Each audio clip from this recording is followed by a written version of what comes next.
Hi students. तो question number 24 तक set ए का प्रीलिम्स यूपीपीएससी यानी कि पीसीएस का 2020 का सॉल्यूशंस हम लोग पहले ही अपलोड कर चुके हैं। आज हम कवर करेंगे अभी हम कवर करेंगे क्वेश्चन नंबर 25 से लेकर के 55 तक के।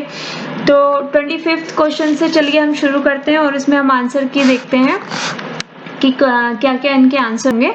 25th है आपको दो लिस्ट मैच करनी थी जिसमें कि आपका जो आंसर है वो आपका डी होगा। जजमानी जो है ये नॉर्थ इंडिया में यूज किया जाता है। बारह बलूट जो है ये आपका महाराष्ट्र में यूज किया जाता है। मिरासी जो है ये तमिलनाडु में यूज किया जाता है और अडाड़े जो है ये आपका कर्नाटका में इस्तेमाल किया जाता है। क्वेश्चन नंबर 26 है आपका, इसमें भी आपको दो लिस्ट को मैच करना था। इसमें आपका आंसर जो होगा वो ए होगा। The story of my deportation लिखा है लाला लाजपत राय जी ने। गीता रहस्य बाल गंगाधर तिलक जी ने। ए नेशन इन मेकिंग जो है वो सुरेंद्रनाथ बैनर्जी ने लिखा है और इंडिया विंस फ्रीडम जो है वो मौलाना अब्दुल कलाम आजाद जी ने लिखा है। तो इसका आंसर आपका ए हो गया। उसके बाद जो है ये है concept of marginal man was propounded bye. तो ये जो किया था वो रॉबर्ट ई पार्क ने किया था, यानी कि रॉबर्ट इर्जा पार्क ने किया था। मार्जिनल मैन क्या होता है? It is a sociological concept है जो कि उन्होंने दिया था और ये सोशियोलॉजिकल कॉन्सेप्ट इसलिए यूज किया जाता है, ये आपको एक्सप्लेन करता है कि कैसे एक पर्टिकुलर आदमी जो कि दो कल्चर्स के बीच में जब फंस जाता है तो वो अपनी आइडेंटिटी कैसे बनाता है, उसकी स्ट्रगल्स क्या क्या रहती हैं, तो उसके बारे में ये मार्जिनल मैन होता है का जो कॉन्सेप्ट होता है। 28 क्वेश्चन जो है उसका आंसर है आपका हैदर अली। इसमें आपको पूछा गया था कि who among the following established a modern armoury in Dindigul Mysore in 1755। तो इसमें आपको ध्यान देना होगा कि 1755 में सिचुएशंस को हैंडल करने के लिए हैदर अली को भेजा था वहां के किंग ने, और 1777 में यानी 1777 में हैदर अली जो है वहां का खुद का रूलर बन गया था। ये जो आपका डिंडीगुल जो जगह है डिंडीगल, ये आपकी तमिलनाडु में है। 29th क्वेश्चन जो है इसमें आपको पूछा गया है कि which one of the following is not a major cause of wildlife extinction. मतलब एक वन्य प्राणियों के विलुप्तीकरण का कोई प्रमुख कारण नहीं है इनमें से कोई एक। तो लॉस ऑफ नेचुरल हैबिटेट, अगर नेचुरल हैबिटेट आपका कहीं खत्म हो जाएगा तो ऑब्वियस सी बात है आपकी वाइल्ड लाइफ एक्सटिंक्शन जो है वो होगा ही होगा, विलुप्त हो जाएगी लाइफ जब आपका नेचुरल हैबिटेट ही नहीं रहेगा। तो another point is illegal commercial trade off wild life. ये भी आपका आप जानते हैं कि एक बहुत प्रमुख कारण है। Fast pace of population growth, ये और भी बड़ा कारण है क्योंकि हम लोग अपने काम के लिए बहुत सारे जंगल और ये सारी रिसोर्सेज का इस्तेमाल करते जा रहे हैं, तो वाइल्ड लाइफ के लिए तो उनके पास तो कुछ बचता ही नहीं है। जो एक मेजर कॉज नहीं है वो है to make fire in the forest. तो जंगल में आग लगना कोई बड़ा कारण नहीं है क्योंकि आग लगने के बाद भी वो जंगल जो है वो पुनः जीवित हो जाते हैं, उनको वापस एक नेचुरल हैबिटेट आपका मिल जाता है। ना क्वेश्चन आएंगे क्वेश्चन नंबर 30 में जो है आपको दो स्टेटमेंट दिए हैं, एक है आपका असर्शन और दूसरा है आपका रीजन, यानी एक आपका कथन है और एक आपका कारण है। कथन में यानी कि असर्शन में आपको बोला गया है कि the British government introduce different land revenue system in different part of India. यानी कि ब्रिटिश सरकार ने भारत के अलग अलग भागों में भू राजस्व की अलग अलग व्यवस्था लागू की थी, जो कि सही है, जो कि सच है, उन्होंने की थी, जिसमें कि मेन जो तीन थे वो आपके जमींदारी, रियोतवारी और महलवारी थे। ठीक है, जो कि जो उस वक्त थे वॉरेन हास्टिंग्स जो थे, उन्होंने 1772 में ये लागू किया था। उसका कारण जो इन्होंने दिया है स्टेटमेंट कारण वाला, वो है it led to create different classes in Indian peasantry, यानी इसमें भारतीय किसानों में अलग अलग वर्ग बन गए।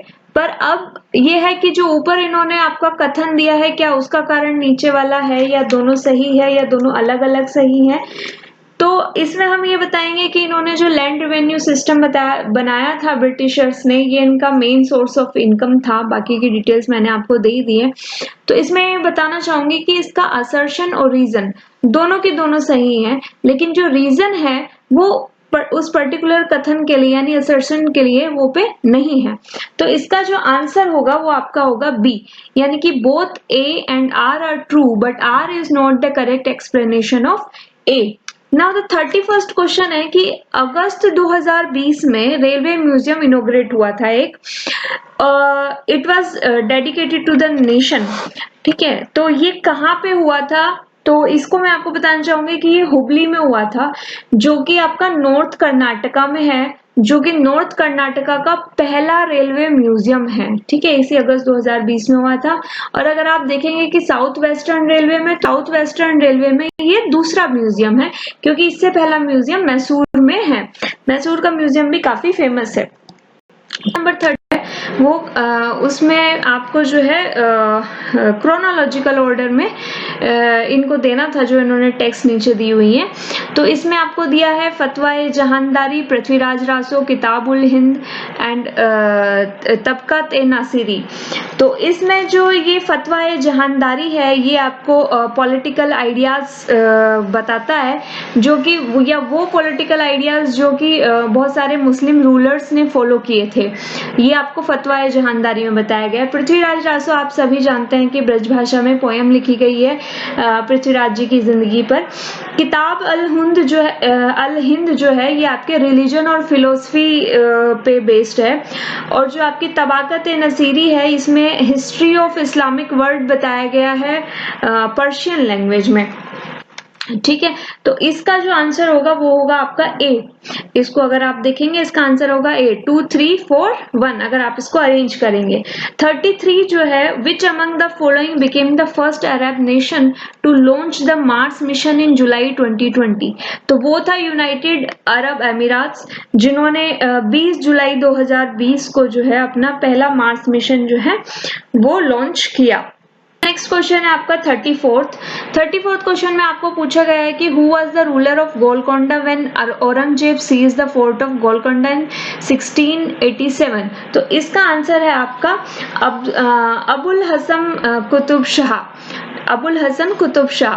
नाउ 35th क्वेश्चन जो है ये आपको बोलता है कि which of the following neighbouring countries of India has banned free internet for social media in July 2020। तो ये जो हमारे पड़ोसी हैं ये है बांग्लादेश। तो बांग्लादेश टेलीकॉम रेगुलेटरी कमीशन ने ये ऑर्डर इशू किया था जुलाई 2020 में कि फ्री इंटरनेट जो है वो सोशल मीडिया के लिए नहीं यूज किया जाएगा। ऐसा कंपनी को ऑर्डर इशू किया गया था। 36 क्वेश्चन जो है वो है आपका कि which of the following statement are correct. दो स्टेटमेंट है इसमें, एक है कि Akbar try to fix the age of marriage for boys and girls, कि अकबर ने जो है लड़के और लड़कियों के लिए मैरिज की एज को फिक्स करने की कोशिश की थी। सेकंड स्टेटमेंट ये है कि अकबर ने लड़कियों को जो है फ्रीडम दिया था कि वो अपनी मर्जी से शादी कर सकती हैं, उन्हें पेरेंटल प्रेशर में यानी माता पिता के प्रेशर में आके शादी करने की आवश्यकता नहीं है। तो अब ये पूछ रहे हैं कि इन दोनों स्टेटमेंट में से कौन सा सही है, या दोनों सही है या दोनों गलत हैं। तो इसका आंसर आएगा सी, यानी कि both 1 and 2 both are correct. अब इसका कैसे पता चलेगा कि दोनों के दोनों करेक्ट हैं? ये जो सेंटेंस है ये एज इट इज बुक से उठाया गया है। अब अगर आप इसे देखना चाहें तो आप कौन सी बुक में देखेंगे? एक आपके ये मिडवेल इंडिया करके बुक है आपकी बाय सतीश चंद्रा, इसके पेज नंबर 371 पे आपको ये मिल जाएगा, बिल्कुल एज इट इज सेंटेंस। का आंसर इसमें आपका है बी, जो कि मैंने आपको अभी अभी बताया। 9 जो क्वेश्चन है ये है आपका कि अभी मतलब जुलाई में जो है उत्तर प्रदेश की कैबिनेट ने जो है नेशनल लॉ यूनिवर्सिटी को एस्टेब्लिश करने के लिए अप्रूव किया है। तो वो कहाँ पे अप्रूव किया है? तो वो अप्रूव किया है प्रयागराज में। प्रयागराज में एक जगह है झलवा, जो कि 10 किलोमीटर की दूरी पे है। वहां पे इन्हें 25 एकड़ जमीन जो है इन्होंने अलॉट की है नेशनल लॉ यूनिवर्सिटी बनाने के लिए। 40th क्वेश्चन है। 40th क्वेश्चन में आपको बोलता है विच of the following is not correctly matched. तो इसमें जो आपका डी ऑप्शन है वो करेक्टली मैच नहीं है। अब डी वाले को आप खुद भी आइडिया लगा सकते थे कि शेख निजामुद्दीन औलिया। आप अच्छे से जानते हैं कि दिल्ली में हजरत निजामुद्दीन रेलवे स्टेशन है जो कि बहुत फेमस है, तो आप खुद सोच सकते हैं कि ये मुल्तान से कैसे रिलेटेड हो सकता है। ये तो दिल्ली में जब आपका वहाँ पे हजरत निजामुद्दीन रेलवे स्टेशन है तो वहीं से ये आपका आसपास से ही रिलेटेड है ना। 41 क्वेश्चन है आपका, ये है आपका Indian minister of youth affairs and sports announced on 25 July 2020 that in 2021 4th Khelo India youth games will be hosted by Haryana. Haryana में कहाँ होगा? ये पंचकुला में होगा, ठीक है। तो इसका ऑप्शन ए सही है। अब इसकी एक खास बात है ये है कि जो खेलो इंडिया यूथ गेम्स है 2020 उसमें जो प्लेयर्स होंगे उनको फाइनेंशियल असिस्टेंस दी जाएगी 5 लाख हर साल की, और वो भी 8 साल तक दी जाएगी। तो इसमें दो कैटेगरी हैं, अंडर 17 और 17 to 21। तो इसमें जो कैटेगरीज हैं दोनों वो किसी भी स्कूल के स्टूडेंट होने चाहिए और वो अप्लाई कर सकते हैं, तो उनको ये फाइनेंशियल असिस्टेंस भी दी जाएगी। 42 है कि which of the following Mughal period canals was constructed by restoring the Rajabha of Firuz Shah। तो इसका आंसर है शहाब नहर। तो नहर आप जानते ही हैं कि फ्लो ऑफ वाटर है उसमें, ठीक है। और राजा भुआ, वहाँ अगर आप BWAH इसको अगर आप पढ़ेंगे, इसको भी हमारे यहाँ कॉमन भाषा में इस्तेमाल किया जाता है वाटर के फ्लो के लिए। Now next is which one of the following Indian football club became country's first ever football club to feature on Nasdaq billboards in New York Time Square on 29 July 2020। तो इसका आंसर आपका आएगा मोहन बागान। मोहन बागान बहुत ही फेमस है, अगर आपने सुना हो तो, जो फुटबॉल के न्यूज सुनते रहते हैं उनको पता होगा। 44th क्वेश्चन जो है वो है who among the following was the author of the book किताब ए नोरस। तो इसके जो लेखक थे, जो ऑथर थे, वो थे इब्राहिम आदिल शाह सेकंड। इब्राहिम आदिल शाह सेकंड। तो आ जाते हैं, नेक्स्ट क्वेश्चन है द फर्स्ट किसान rail of India started it's journey on 8 August 2020 between which of the following stations. तो इसमें दो स्टेशन के बीच में जो जर्नी स्टार्ट हुई थी वो थी देवलाली जो कि महाराष्ट्र में है एंड दानापुर जो कि बिहार में है। अब ये जो ट्रेन स्टार्ट हुई है ये आपकी वीकली होगी और हर फ्राइडे 11 बजे ये देवलाली से चलेगी और दानापुर जो है 6:45 बजे पहुंच जाया करेगी। तो ये इसकी जर्नी रहेगी। 46 क्वेश्चन है in which of the following districts of UP a major solar power plant was established in collaboration with France in 2018। तो वो था आपका मिर्जापुर में सोलर पावर प्लांट एस्टेब्लिश किया गया है फ्रांस के कोलैबोरेशन से, जिसकी क्षमता जो है वो 75 मेगावाट है और इसमें ध्यान रहे कि 74.25 लाख पर मेगावाट जो है वो गवर्नमेंट ऑफ इंडिया ने यहाँ पे पैसा दिया है। 47th क्वेश्चन जो है वो है कि which of the following is not correctly matched. तो इसमें जो है वो ए वाला जो ऑप्शन है ईस्ट एशिया समिट 2020 जो कि इन्होंने बताया कि सिंगापुर में हुआ, वो करेक्टली मैच नहीं है, क्योंकि ईस्ट एशिया समिट 2020 पैंडेमिक के चलते यानी कोरोना वायरस के चलते ये वर्चुअली हेल्ड किया गया था, ये सिंगापुर में नहीं हुआ था। तो फर्स्ट वाला इसका आंसर आ जाएगा। नेक्स्ट क्वेश्चन है how many more Ramsar sites were added to Uttar Pradesh in January 2020। तो जनवरी 2020 में 6 और रामसार साइट्स जो है वो उत्तर प्रदेश में ऐड की गई थी।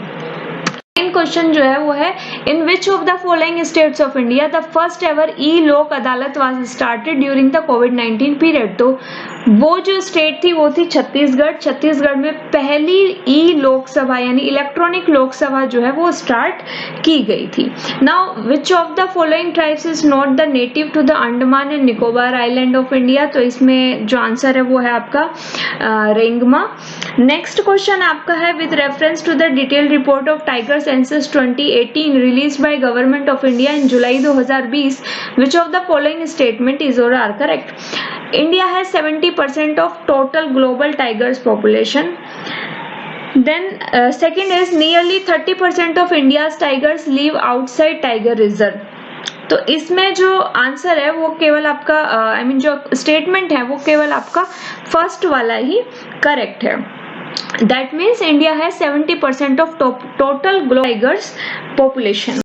So next question जो है आपका वो है which of the following rivers is a trans-Himalayan river? So answer is Satluj. देखते हैं which among the following hosted global vaccine summit on 4th June 2020. So 4th June 2020 को जो ग्लोबल वैक्सीन समिट है ये आपका यूनाइटेड किंगडम ने hold किया था। नेक्स्ट है which of the following is not correctly matched? तो इसमें जो करेक्टली मैच नहीं है वो है खास अरुणाचल प्रदेश, जो कि करेक्टली मैच नहीं है, बाकी के सही हैं। नेक्स्ट क्वेश्चन है Sarthak launched in August 2020 by ministry of defence government of India relates to which of the following? तो ये जो है ये था आपका offshore patrol vessel, fourth offshore patrol vessel. तो ये हमने अभी इस वीडियो में 25 से लेके 55 क्वेश्चन तक कवर किए हैं। नेक्स्ट वीडियो में हम डिटेल में क्वेश्चंस आपके कवर करेंगे shortly. So thank you very much.